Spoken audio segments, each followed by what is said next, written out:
రాష్ట్ర వ్యాప్తంగా ఉన్నటువంటి విద్యారంగ సమస్యలు పరిష్కరించడానికి బడ్జెట్లో కేవలం 7% నిధులే కేటాయించారు.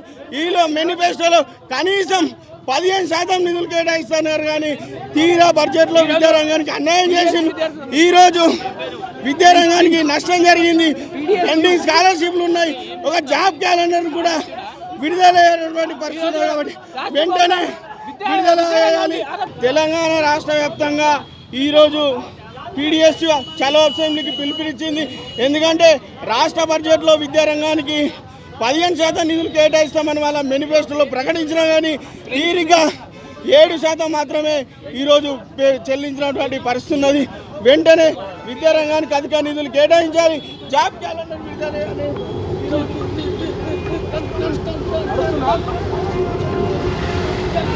రైట్, వరుస ముట్టడిలు అయితే జరుగుతూ ఉన్నాయి. అసెంబ్లీ వద్ద ఉధృత పరిస్థితి ఏర్పడింది. ఒక్కసారి మనం చూస్తూ ఉన్నాము, అసెంబ్లీకి ఇరువైపుల నుంచి కూడా పోలీసుల్ని దాటుకొని అసెంబ్లీ వద్దకు అయితే ఒకరొకరుగా చేరుతున్నటువంటి పరిస్థితి సో చూస్తూ ఉన్నాము. అసెంబ్లీ మెయిన్ గేట్ వద్ద కూడా మరికొంతమంది ఆందోళనకారులు వచ్చినటువంటి విజువల్స్. సో రెండు వైపులా కూడా ఆందోళనకారులు ఆ అసెంబ్లీని చుట్టుముడుతున్నారు. పోలీసులు ఎప్పటికప్పుడు ఎక్కడికక్కడ కట్టడి చేసేటువంటి ప్రయత్నం చేసినప్పటికీ కూడా ఆందోళనకారులు అయితే ఆగడం లేదు.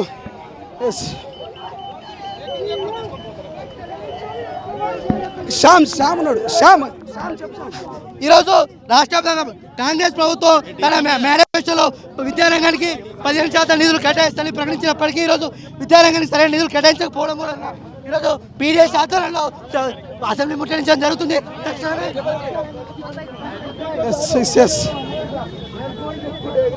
అన్నట్టుగా ఈయన కూడా అదే తీరును ప్రవర్తిస్తూ ఉన్నాడు. ఇప్పటికైనా రాష్ట్ర ముఖ్యమంత్రి రాష్ట్ర ప్రభుత్వం స్పందించి స్కాలర్షిప్ ఫీజు రియంబర్స్మెంట్ విడుదల చేయాలని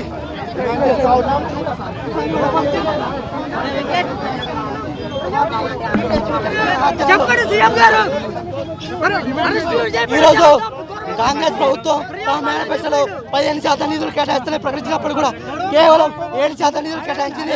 ఇది విద్యారంగానికి పూర్తి నష్టదాయకంగా ఉంది. విద్యార్థి సంఘంగా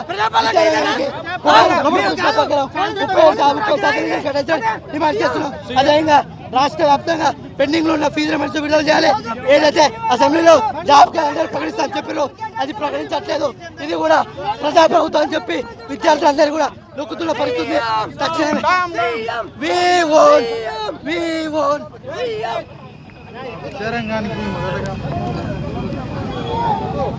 సో ఇది విద్యారంగానికి సంబంధించి పూర్తి స్థాయి బడ్జెట్ కేటాయించలేదు. అదేవిధంగా ఫీజు రియంబర్స్మెంట్ కావచ్చు, పెండింగ్లో ఉన్నటువంటి స్కాలర్షిప్ కావచ్చు, ఇతర అంశాలన్నింటి కూడా కాంగ్రెస్ ప్రభుత్వం విస్మరించింది. గత ప్రభుత్వం లాగే ఈ ప్రభుత్వం కూడా మొండి వైఖరి చూపిస్తున్నటువంటి పరిస్థితి.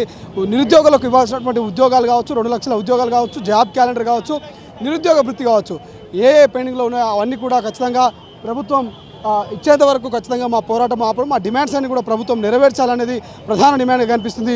విజువల్స్లో మనం చూస్తూ ఉన్నాము, అసెంబ్లీ ముందు భారీ స్థాయిలో పోలీసులు మోహరించారు.